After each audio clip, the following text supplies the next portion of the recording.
Hello learners, Namaskar. I am Pragya, welcoming you in your YouTube channel English Seeker. Today we will discuss about the third chapter of the book Flamingo class 12th, and that's title is Deep Water. This chapter is written by William O. Douglas or William Douglas. So the very first we will see some informations about the author. Then we will see the summary of the chapter Deep Water. So the very first I am going to start from the for the author. So let's see. William O. Douglas, whose complete name is William Orville Douglas, who was born on 16th October 1898 and died on 19th January 1980. He was an American jurist who served as an Associate Justice of the Supreme Court of the United States from 1939 until his retirement in 1975. He was known for his strong progressive and civil libertarian views and is often cited as the U.S. Supreme Court's most liberal justice ever. Nominated by President Franklin D. Roosevelt in 1939, Douglas was confirmed at the age of 40, becoming one of the youngest justices appointed to the court. In 1975, Time magazine called Douglas the most doctrinaire and committed civil libertarian ever to sit on the court. He is the longest serving justice in history, with his term lasting 36 years and 211 days. So it was total time span of him. This extract, the content which is given under the title Deep Water in your syllabus, has been taken from the autobiography of him, and that title is Of Men and Mountains. And in it he just discuss about one of his fears. So let's see. Just with the title you can understand that Douglas's this fear was about water. So let's see what is the summary of this chapter. So William O. Douglas recalls a misadventure of childhood. It has happened when he was 10 or 11 years old. He had decided to learn to swim. There was a pool at the YMCA in Yakima, which was safe. It was only 2 or 3 feet deep at the shallow end and 9 feet deep at the other. The drop was gradual. He got a pair of water wings and went to the pool. He hated to walk naked into the water and show his very thin legs.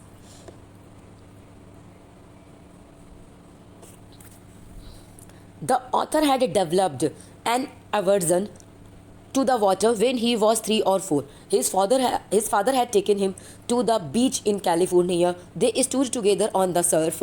The waves knocked him down and swept over him. He was buried under water. His breath was gone. He was frightened. His father laughed, but the overpowering force of waves filled terror in the young author's heart. Unpleasant memories were revived when he went to YMCA pool for the first time. Childish fears were stilled, but soon he gathered confidence. He watched other boys paddling on water with their water wings. He tried to learn by imitating them. He did this 2 or 3 times on different days. He was just beginning It was just beginning to feel comfortable in the water when the misadventure happened. And what was the misadventure?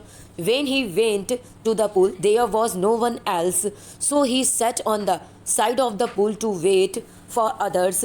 Shortly afterwards, a big boy, a boxer, came. He was probably 18 years old and had beautiful muscles on his legs and arms. He called the author skinny and asked how he would like to be plunged in water. The boxer boy picked Douglas and threw him into the deep end. He struck water in the sitting position. He swallowed water and at once went to the bottom. He was frightened but did not lose his wits. He made a plan. He would make a big jump when his feet hit the bottom. He would come to the surface like a cork, lie flat on it, and then paddle to the edge of the pool. Those 9 feet appeared more than 90. Before he touched bottom, his lungs were ready to burst. When his feet hit the bottom, he made a great jump upwards, but he failed to reach the surface at once. He came up slowly. Yes, his eyes and nose came out of water, but not his mouth. He moved around his legs on the surface of water. He swallowed water and choked. He tried to bring his legs up, but they hung as dead weights. He again went down to the bottom of the pool. He was he was shaking underwater because terror had seized him. He was paralyzed underwater, but his heart and pounding in head told him that he was still alive. When he hit the bottom, he jumped with his full might. The jump made no difference. The water was still around him. His arms and legs wouldn't move. He trembled with fear. He tried to call for help, to call mother, but nothing happened. When he rose up, his eyes and nose were almost out of water. He struck for air and got water. He started going down a third time. And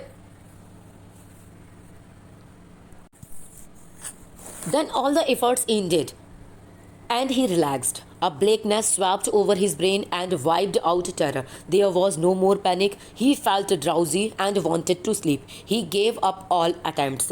He forgot everything. When he came to his senses, he found himself laying on his stomach beside the pool, vomiting. The boy who had thrown him inside is saying, "I was only fooling." Someone said that the kid was nearly died. Then they took him to the locker room. He walked home after several hours. He had weak and trembled. He shook and tired when he lay on his bed. He couldn't eat that night. For days, a haunting fear was in his heart. He never went back to the pool. He feared water and avoided it whenever he could. A few years later, he came to know that waters of cascade. He wanted to get into them. Whenever he did so, the terror that had seized him in the pool returned. His legs would become paralyzed. An icy horror would grab his heart. This handicap remained with him even as time passed. Whenever he went, the haunting fear of water followed him. It ruined his fishing trip. It deprived him to the joy of canoeing, boating, and swimming. So he used every method he knew to overcome his fear. Finally, he decided to get an instructor and learn to swim. He went to a pool and practiced 5 days a week, an hour each day. The instructor put a belt around him. A rope attached to the belt went through a pulley on an overhead cable. He held on to the end of the rope. They went on this way for many weeks. On each trip across the pool, a bit of panic seized him. Each time the instructor relaxed him, hold on the rope, and the author went underwater, some of the old terror returned and his legs froze. It was 3 months before the tension began to slack. Then the instructor taught him to put his face underwater and exhale, and to raise his nose and inhale. He repeated the exercise hundreds of times. Very slowly he shed some of the old panic as his head went underwater. When the instructor held him at the side of the pool and had him kick with his legs, he did for so weeks. Gradually his legs relaxed. Thus, piece by piece, he built a swimmer.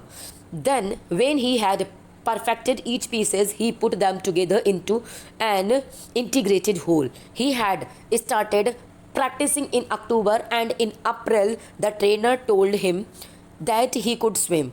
He asked the author to drive off and swim the length of the pool. He began with crawl stroke. When he swam alone in the pool, tiny remnants of the old terror would return. But now he could rebuke his terror. He went on till July. He was still not satisfied. So he went to Lake Wentworth in New Hampshire.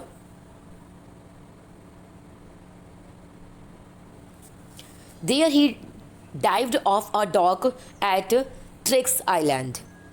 He swam 2 miles across the lake to Stamp Act Island. He swam the crawl, breaststroke, side stroke, and backstroke. The terror returned only once when he was in the middle of the lake. He put his face under and saw nothing but bottomless water. He asked terror what it could be, what it could do to him, and it fled away.